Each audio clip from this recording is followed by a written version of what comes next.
Olá, seja bem-vindo ao programa Cenários, o seu canal de informação sobre questões de vida e carreira.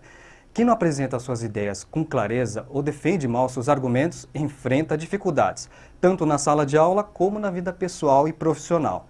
Falar em público é uma tarefa difícil para muita gente, mas é um desafio inevitável porque em algum momento todos nós vamos precisar passar por uma entrevista de emprego, apresentar um projeto, vender uma ideia. No programa de hoje, nós vamos conversar sobre a importância da comunicação nas apresentações em público.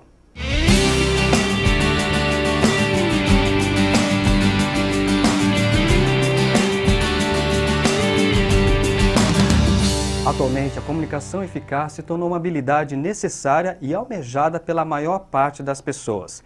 Cada vez mais, os profissionais desejam se destacar no mercado de trabalho e preocupam-se com a sua comunicação.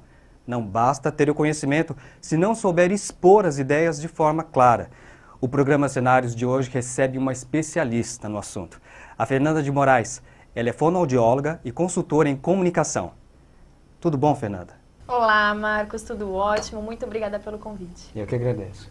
Fernanda, existe um estudo de um pesquisador chamado Albert Berrabian, que é da Universidade da Califórnia. E segundo a pesquisa dele, o que é mais importante numa comunicação é a expressão corporal, com 55%. E a voz e as palavras ficam com 38%, 7%. Então, numa apresentação, a expressão corporal tem tanta importância assim? Explica isso um pouco pra gente. Exatamente. A expressão corporal tem uma importância fundamental para quem fala em público.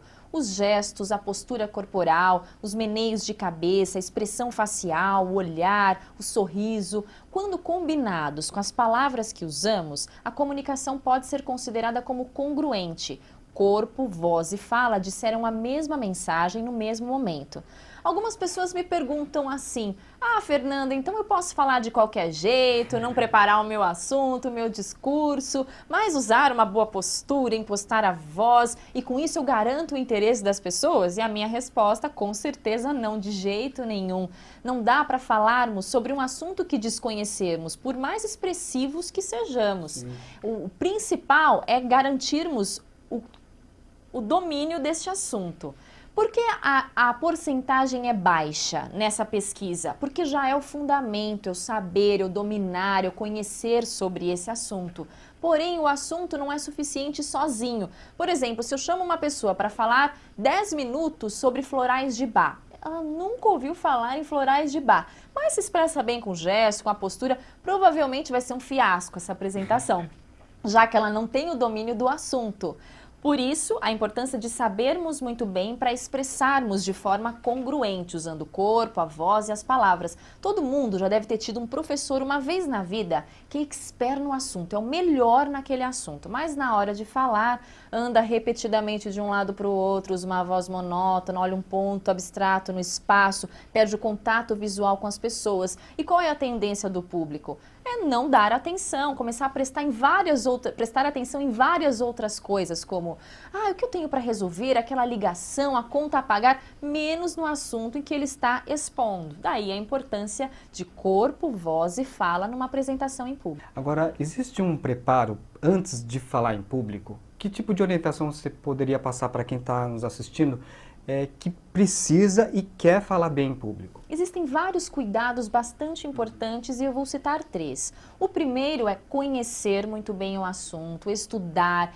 pesquisar, pensar em prováveis pesquisas também sobre esse assunto e organizar muito bem, com começo, uma introdução muito bem feita, colocando alguma reflexão para a pessoa, qual é o seu objetivo dessa apresentação, discorrendo muito bem sobre o assunto e fazendo uma finalização que responda ao que você se propôs na introdução.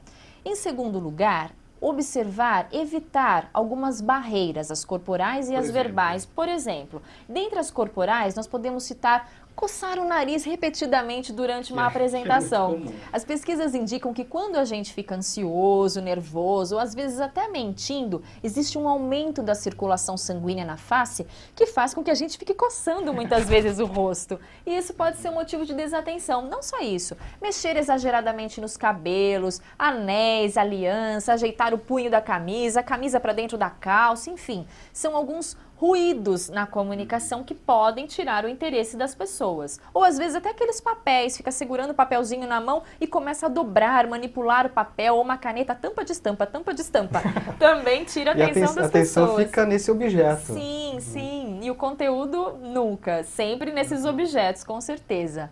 Outra barreira que nós temos que evitar são os vícios de linguagem, as repetições exageradas como né, tá, então, entendeu, compreendeu? Ou às vezes até finalizar uma apresentação maravilhosa dizendo: era isso que eu tinha para falar. Isso, nós desvalorizamos tudo que dissemos anteriormente. Ou juntar tudo, né? Sim. Tá entendendo? Era isso que eu quis dizer.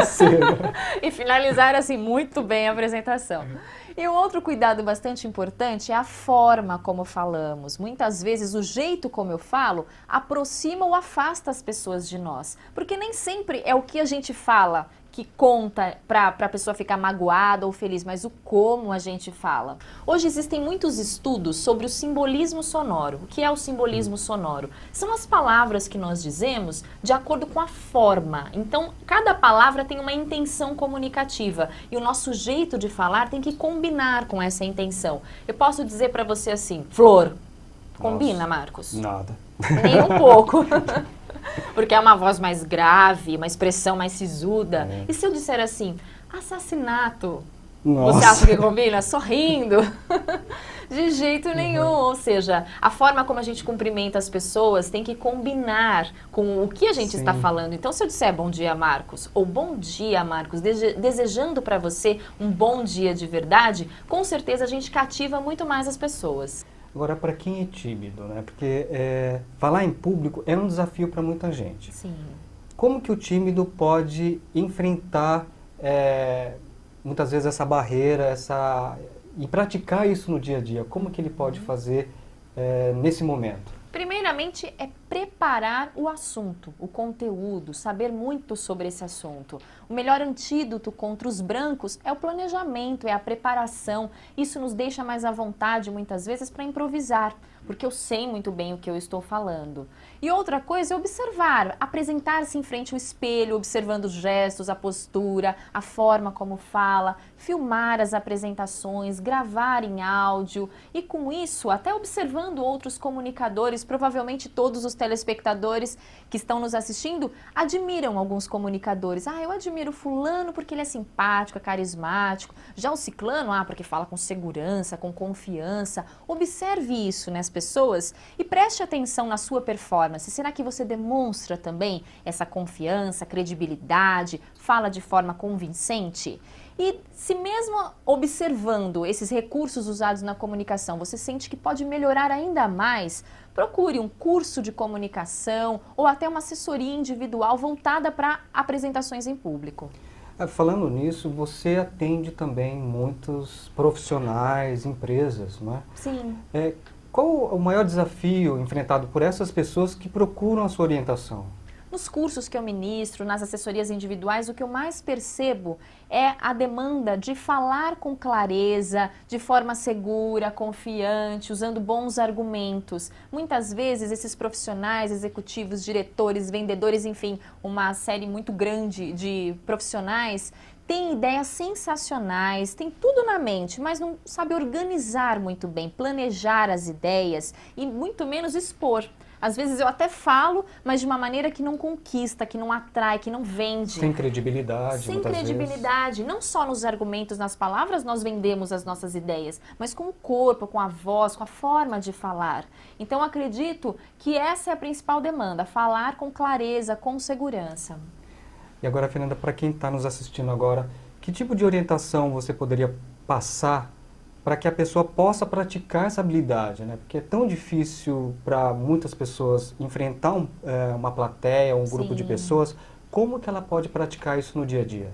Primeiro, no seu dia a dia, que é a forma mais simples. Todo mundo participa de reuniões em família, grupo de amigos. É interessante se expor mais, falar mais as suas ideias, as suas opiniões, não perder oportunidades de expor essa comunicação. É a melhor forma de treinarmos. Afinal, falar em público não é só quando subirmos num palco e falamos para 1000 pessoas, mas no nosso dia a dia a gente fala bastante em público também. É que a gente não percebeu. Às vezes as pessoas ficam mais nervosas porque ficam pensando, o que vão achar de mim? Será que a minha performance vai ser boa? O que vão pensar? E se você se preparou, planejou e principalmente ensaiou muito bem a apresentação, com certeza a mensagem vai ser dita de forma coerente, de forma clara para as pessoas. Então essa é a segunda dica. Treinar bastante a apresentação, ensaiar, assim como os atores, como você, de teatro, de novela, tem toda uma preparação, muitas vezes de meses e até de anos, porque quem fala em público tem que se preparar uma noite antes da apresentação. De jeito nenhum. É possível a gente ter uma performance muito melhor ensaiando, treinando e tendo experiências de falar em público. Afinal, ninguém nasce palestrante, ninguém nasce orador. Isso é construído ao longo da vida. É com dedicação e com prática a pessoa pode falar bem em público. Exatamente. Fernanda, obrigado pela sua participação. Foi muito bom essa nossa conversa. Sim, adorei. Acredito que pode orientar muitas pessoas que têm essa dificuldade de falar em público. Sim, eu que agradeço, Marcos, muito obrigada pela atenção dos telespectadores e nos vemos em outras oportunidades. Claro. Espero que vocês tenham gostado também dessa nossa conversa. O programa Cenários fica por aqui. Você encontra todos os vídeos no site www.academiadopalestrante.com.br/cenários. Até o próximo programa com mais um convidado especial. Até lá!